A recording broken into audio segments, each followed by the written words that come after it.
It's October 10th, 2021. A 22-year-old by the name of Kadarius Toney just posted a 10-catch, 189-yard game while playing just 37 snaps. A performance so dominant, it broke the record for receiving yards in a single game by a Giants rookie, a franchise that had been around for almost 100 years at that point. This game was supposed to propel his career into stardom, but the only thing it did was remind us of what could have been for such a talented individual. Born and raised in Alabama, Toney was a dominant dual-threat quarterback at Mattie T. Blunt High School near Mobile, Alabama. In 2015, as a junior, Toney accounted for 53 total touchdowns, throwing for 37 and rushing for an additional 16. If you include his senior season, he amassed 8,288 total yards and 85 touchdowns in those two high school seasons combined. Absolutely absurd numbers for a kid who was destined to play college ball. He was listed as a 3-star recruit, receiving offers from schools such as South Carolina, Georgia Tech, Alabama, South Alabama, and Florida. Even before stepping foot on campus for an official visit, Toney admitted that Florida had always naturally been his #1 dream school growing up. On top of that, Toney's high school coach, Lev Hawley, thought that UF would best utilize him, and Kadarius trusted his coach's opinion. And most importantly, during his visit with Florida, the Gators were most transparent with Kadarius, selling him on the fact that even if he didn't win the quarterback 1 job, they would still include him in other offensive packages as a weapon. This paved the way for Toney to learn other positions, specifically wide receiver, which would end up being his full-time position. In 4 years at Florida, Toney only attempted 6 passes, but did complete 3 of them for 82 yards and a score. It was mainly Felipe Franks and Kyle Trask throwing passes during Toney's collegiate career, but that didn't mean he was not a big part of the offense. He returned some punts and kicks, but he did most of his damage as a runner and a receiver. In his first 3 seasons at Florida, Toney racked up over 1,000 scrimmage yards and 3 total touchdowns. It wasn't until his senior season in 2020 when the breakout occurred. There were various reasons why it took him until year 4 to truly solidify himself. First were the shoulder injuries, which forced him to miss a total of 8 games over a 3-year span. Florida had a crowded depth chart at receiver during his time there, including the likes of Van Jefferson, Trayvon Grimes, Tyree Cleveland, Freddie Swain, and even Kyle Pitts if you want to include him. There were the off-field incidents prior to his sophomore season, which included an on-campus altercation resulting in a 1-game suspension and a traffic stop where authorities found an AR-15 in Toney's back seat. Safe to say it was not the best way to get in the good graces of new head coach Dan Mullen, who took over in 2018. The other major reason was due to his lack of polish as a wide receiver. He didn't fully grasp the playbook, wasn't running great routes consistently, and relied way too much on improvisation after the catch. It was tough for coaches to fully trust Kadarius, but going into 2020, they really had no other choice. With Van Jefferson, Freddie Swain, and Tyree Cleveland heading to the NFL, this was Kadarius Toney's opportunity to make a name for himself. The opportunity was now there, and he had spent the last 3 years working on becoming a better wide receiver. The first order of business was staying healthy and playing a full season, which Toney was able to do. He started all 11 games for the Gators and shattered his previous season highs, catching 70 passes for 984 yards and 10 touchdowns. He added 161 rushing yards, another score, and a punt return touchdown, putting him at a total of 1,145 scrimmage yards and 12 touchdowns overall. Toney finished top 10 in SEC all-purpose yards and was just one of 3 FBS players that year to record a rushing, receiving, and punt return touchdown. He was versatile, dynamic, exciting, and a human joystick. His agility and ability to make guys miss in the open field was truly special. His advanced numbers in 2020 tracked him for 20 missed tackles and 477 yards after catch, enough to earn him first-team All-SEC and second-team All-American. This was more than enough to not only put Kadarius in NFL draft conversations, but possibly sneak him into the first round if his pre-draft metrics were solid. In a class that included Jamar Chase, Jalen Waddle, and Devontae Smith, there was almost zero chance that Toney was going to be a top 3 receiver off the board. His metrics and measurables were mostly good, and there were no obvious red flags based on what we saw leading up to the draft. Red flags did exist though, whether it was on or off the field. On the field, Toney did only have 1 season of elite production, played primarily from the slot, lacked contested catch production and was still criticized for his style of route running. Off the field, there were numerous concerns as well. We talked about the on-campus altercation with airsoft guns, having an assault rifle in his back seat, but there were still some more concerns. At the Senior Bowl, some scouts observed that Toney looked distracted and not focused. The NFL was also introduced to Young Joka, which happened to be Toney's rap name. He was heavily invested in his music career as well, which served as another red flag for teams and made them question if he had enough passion for football. One team that looked past all of that was the Jacksonville Jaguars. Jags head coach Urban Meyer admitted that he was, quote, heartbroken when Kadarius Toney was off the board when his team picked 25th overall. The team that actually ended up drafting Toney was the New York Giants. New York traded back to the 20th spot, and with a big need at wide receiver, especially a slot guy, they took Kadarius Toney. To no surprise, the New York media was quick to question the thought process behind this pick, considering what the franchise went through with DeAndre Baker a year prior. Giants head coach Joe Judge got pretty defensive when asked about his newest offensive weapon's off-field concerns, but it still wouldn't take long for the drama to begin. On the first day of rookie minicamp, Toney made headlines for doing drills barefoot, claiming that his cleats were not fitting properly. On the second day of rookie minicamp, he stopped practicing early due to cramping in his calf. Then when it came to voluntary OTAs a month later, Toney was absent, pointing to financial security as his main reason because at that time his rookie contract had not been signed yet. Once training camp began in July, Toney was not present due to testing positive for COVID-19. After clearing COVID protocols, he then practiced with the second team, but ended up missing the Giants' first preseason game in August. It was reported as an aggravation of an unspecified injury, although it was speculated that it was a hamstring tweak. Toney ended up playing in none of the 3 preseason games, but the Giants were optimistic about his availability for week 1. He had minimal reps with quarterback Daniel Jones, which is not ideal for any receiver, especially a rookie, but the Giants just had to make the best of it. Toney did make it on the field for week 1, but only contributed with -2 receiving yards on 2 catches. It wasn't until week 4 at New Orleans where Toney saw his first real opportunity in the NFL. The Giants had reached a point where injuries at the receiver position were stacking up and had no choice but to throw Toney on the field full time and see what would happen. He hauled in 6 passes for 78 yards in the eventual overtime win and playing a season high in snap percentage. The following week was the peak of Kadarius Toney, the game that was mentioned in the intro of the video. At Dallas in week 5, with no Sterling Shepard, no Darius Slayton, and Kenny Golladay leaving early due to injury, Toney's 189 receiving yards were not only a Giants franchise record, but the context in which he achieved this record is even more impressive. First of all, he only played on 54% of the snaps. He literally put up 189 yards on just 37 snaps. The other part that made it impressive was the guy throwing him the ball. With Daniel Jones knocked out of the game early with a concussion, it was now real estate agent Mike Glennon distributing the rock for the Giants. Whether it was the ridiculous toe tap catch for 38 yards while Jones was still in, this well-placed pass attempt by Toney that would have worked if it had been caught, this nifty 28-yard catch making a few guys miss, or this 26-yard back shoulder slot fade on Jordan Lewis, it was an amazing performance. A performance that gave us the entire Kadarius Toney experience within one Sunday afternoon. I say that because this simply wasn't, oh, Kadarius Toney had a breakout game, that's awesome. It was getting checked by the medical staff multiple times, headbutting a teammate on the bench, and the cherry on top was getting ejected from the game for throwing a punch at Cowboys safety Damontae Kazee. Everything was on full display, the good, the bad, and the ugly. The crazy part was, Kazee wasn't even looking in Toney's direction when the punch was thrown, making his ejection seem even more foolish. Based on body language and post-game quotes, his head coach Joe Judge was not happy one bit. With 6 minutes left in that game and the Giants down multiple possessions, there's a good chance that Toney would have become the 18th rookie in NFL history to have more than 200 receiving yards in a single game, joining a list of names like Jerry Rice, Jamar Chase, Mike Evans, and Anquan Bolden. But also on that list, there were names like Justin Blackmon, James Dixon, and Rod Gardner. While the hope in that moment was that Toney's career would emulate the names from that first group, he showed immaturity and durability issues that could see him falling to that second group as well. After a showing like that though, many fans and some in the NFL media were convinced that the Giants had a future wide receiver 1 on their hands. But Kadarius Toney, when you watch that,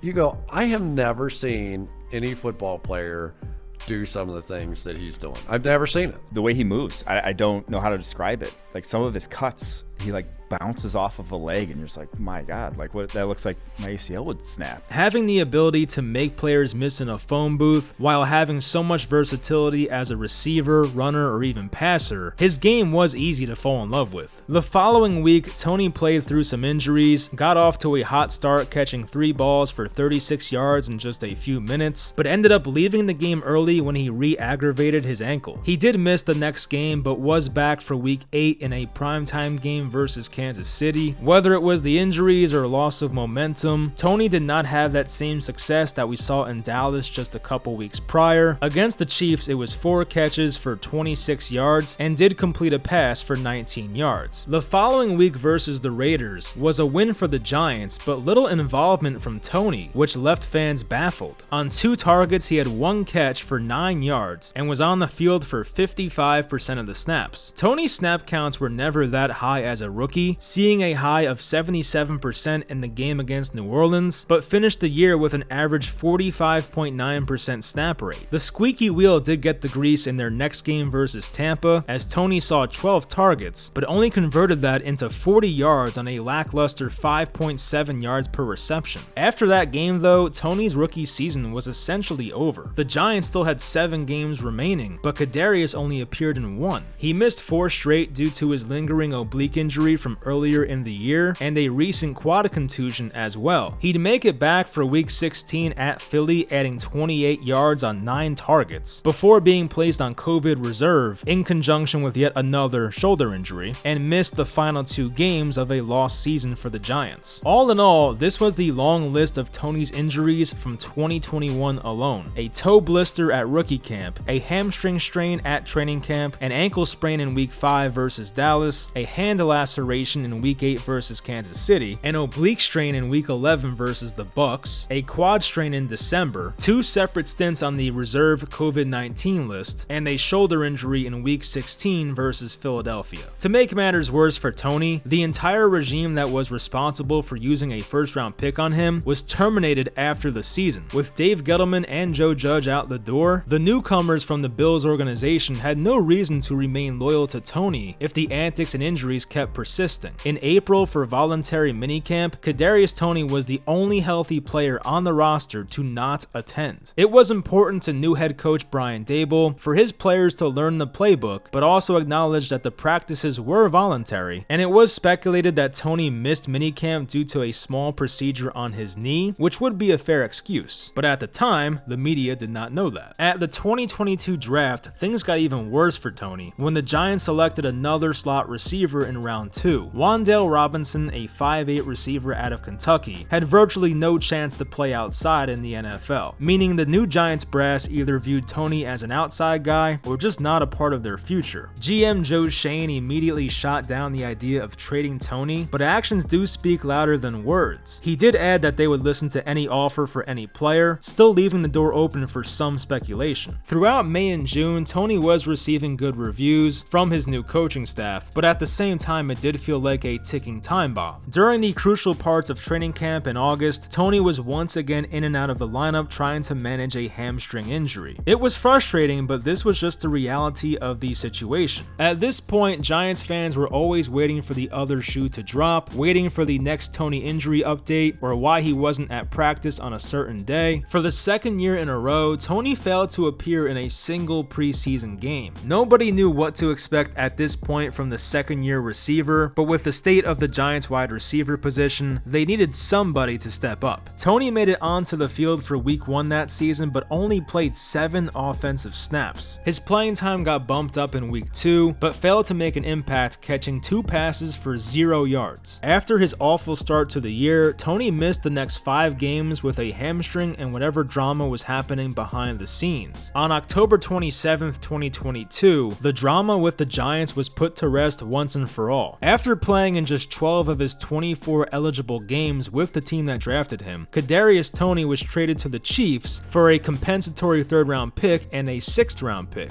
There was belief that Toney wasn't actually injured, but the Giants as a team were just playing so well and didn't want to deal with the headaches, so they held him out. Toney even went on Twitter after the trade to confirm that he was healthy. His time with NYG ended with 420 receiving yards and 0 touchdowns. Some Giants fans mocked Toney on his way out, claiming he had more songs released than receptions during his time as a Giant. Cannot confirm if that was true, but I guess it's possible. For Kansas City, a team that had just traded Tyreek Hill the offseason prior, they were starving for wide receiver help. The Chiefs at that point had a history of acquiring 1st-round talents that failed in their first location, and Toney was no different. Based on the stats, Toney did not make a significant contribution to the Chiefs in 2022, but he did help. Toney's highest snap rate that season was 44%, which came in his 2nd game as a Chief, hauling in his first career touchdown and adding 57 yards. It did not take long for the injury woes to pop up yet again, as Toney re-injured his hamstring in just his 3rd game playing with Kansas City. He'd missed the next 3 games but returned for the final 4, contributing 2 touchdowns and a game with 71 receiving yards versus Denver in Week 17. In the playoffs, the 14-win Chiefs were awarded with a 1st-round bye, which definitely could have helped a player like Kadarius, who battled multiple hamstring injuries. In their first playoff game against the Jags, Toney helped by adding 50 receiving yards and an extra 23 yards on 3 punt returns. In the AFC Championship game, Toney spent most of it on the sidelines as he dealt with an ankle injury. With 2 weeks to prepare for the Super Bowl, it was iffy whether Toney would even play, but he was able to suit up for what he called the biggest game of his life. While he did not play many snaps at all, the talented Toney still found a way to make a massive impact. Early in the 4th quarter, trailing by 6 points, a tremendous play call fooled the Eagles defense and saw Toney walk in the end zone for a 5-yard touchdown. Then came his biggest moment in the NFL. In a 1-point game with 10 minutes remaining and a Super Bowl ring on the line, Kadarius had an incredible 65-yard punt return, changing fields and setting up an eventual touchdown to go up by 8. Those 2 touches alone played a crucial role in Kansas City's 38-35 victory, leading to the 3rd Super Bowl win in the Chiefs franchise's history. In his post-game comments, Toney made it seem like it was just another day at the office, claiming it was, quote, not a surprise. The next few months were somewhat quiet as Toney could relax and take victory laps by flipping off all of New York while flexing his incoming Super Bowl ring.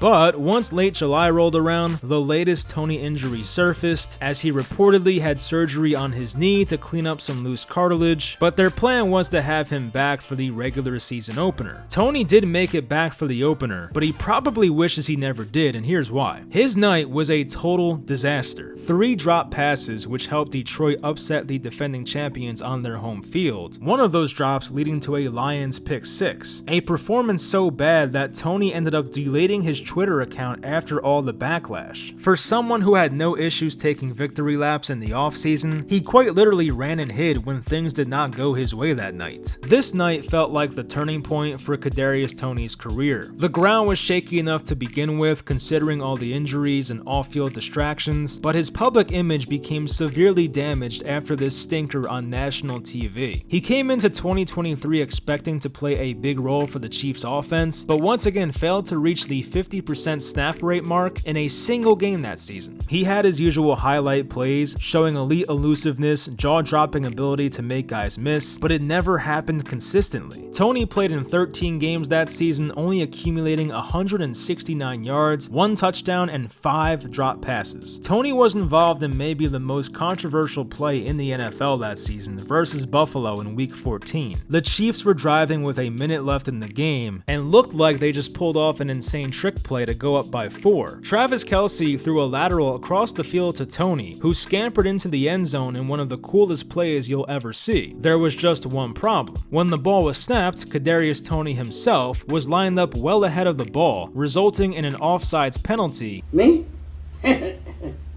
is hanging around, and nullifying the play of the year for the Chiefs offense. To make matters worse, they ended up losing this game too. 1 week later, Toney dropped a pass at New England that seemed to really frustrate Patrick Mahomes, as it led to yet another interception. It was at this point where it felt like any trust Mahomes had left in Toney was washed away. After that drop in week 15, Toney never saw the field again that season. He'd missed the final 3 regular season games due to a hip injury, but the question now was, would that continue to be the case into the playoffs? Despite being at practices, being reported as a full go, and even admitting on Instagram Live that he was healthy, the Chiefs opted to make Toney inactive in all 4 of their playoff games. Toney did not hold back on IG Live, which he held the night before the AFC Championship game. He went on to say, "Man, that shit's cap. I'm not hurt, none of that shit.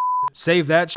Suck my too." He was clearly frustrated by his role or lack thereof, and it seemed like based on their actions that the Chiefs were ready to get off the Kadarius Toney roller coaster ride. For a player that helped them so much in the Super Bowl a year prior, to willingly hold him out a year later was eye-opening. The Chiefs ended up winning anyway, and funny enough, it was Mecole Hardman who caught the walk-off touchdown in overtime. In an alternate universe, it could have been Kadarius Toney himself, scoring the biggest touchdown in Kansas City Chiefs history. Instead, he now found himself on the outside looking in and entering the final year of his contract, where he still had $2.5 million guaranteed thanks to being a first-round selection. As 2024's training camp began, it seemed as if the Chiefs were trying to make things work. Toney was at practice reportedly taking reps at running back, throwing the ball at his teammates, visiting the injury tent, and everything in between. It was no secret that Toney was on the roster bubble, and it was no guarantee that he would even be on the Chiefs roster to start the 2024 season. On August 27th, Toney was released by Kansas City. KC reportedly tried to trade Toney, but there were no takers. To no surprise, Toney went through waivers unclaimed, with the $2.5 million still attached to him. A couple of weeks later, on September 9th, Toney signed with the Cleveland Browns on a 1-year deal. There were really no expectations at this point, as he was signed to the practice squad, but this was still a talented player at the age of 25. Toney appeared in just 3 games as a Brown and made minimal impact. If anything, he helped the Browns' opponents. Here's a hilarious tweet that summed up his time as a Brown. Kadarius Toney played 2 snaps in the 4th quarter, both on special teams. First was a fair catch and flagged for taunting down multiple scores. Second was a muffed punt and the Steelers recover. After 3 months and 1 day, Toney was released by Cleveland. Since this moment, Toney has had no involvement with the NFL. It didn't help that just a few months after his release, Toney was arrested for allegedly strangling a woman. He was booked into Douglas County Jail in Georgia and later released on a $25,000 bond. Since then, there have been rumors of him retiring from the NFL to pursue his career in music as the name Young Joker. Not that he had much of a choice, considering the NFL would not even touch him with a 10-foot pole at this point. His last moment on an NFL field will be the muffed punt against the Steelers during a meaningless game in 2024. Despite the drama and the headlines, Chiefs GM Brett Veach still has no regrets and would make that trade for Toney all over again. He went on to say, "I don't think we're sitting here going for a 3rd straight Super Bowl had we not made that trade. So from that standpoint, we do it all over again in a heartbeat." As for the Giants, I can't say the same. You could see the talent from a mile away. You could also see the red flags from a mile away. A team selecting Toney in the 1st round was always a high-risk, high-reward proposition, but the likeliest outcome, sadly, was that he was going to end up as a bust. I still remember reacting to this pick as a Giants fan, and I'll admit, I was not happy. With that said, Toney was gifted. You don't see players that can move like that too often. The contact balance, the elusiveness, the bend is enough to probably make him the greatest flag football player of all time, or professional tag player if you're into that. Sadly, there was not only a crazy amount of baggage, but the guy couldn't stay on the field. If you're a head case but still talented, teams will roster you. There's countless examples of that. But when you're a headache, a distraction, and can't contribute to winning on the field, then none of the 32 teams around the league have a use for you. Kadarius Toney will go down as one of the most baffling paradoxes in NFL history. All of the raw talent to be great, but didn't do anything to help himself be great. Instead, he's going to end with a 4-year career filled with missing games, practices, workouts, and social media outbursts that were too much for teams to handle. That'll do it for this video. I hope you guys enjoyed. If you did, be sure to like and subscribe, and I will talk to you guys next time.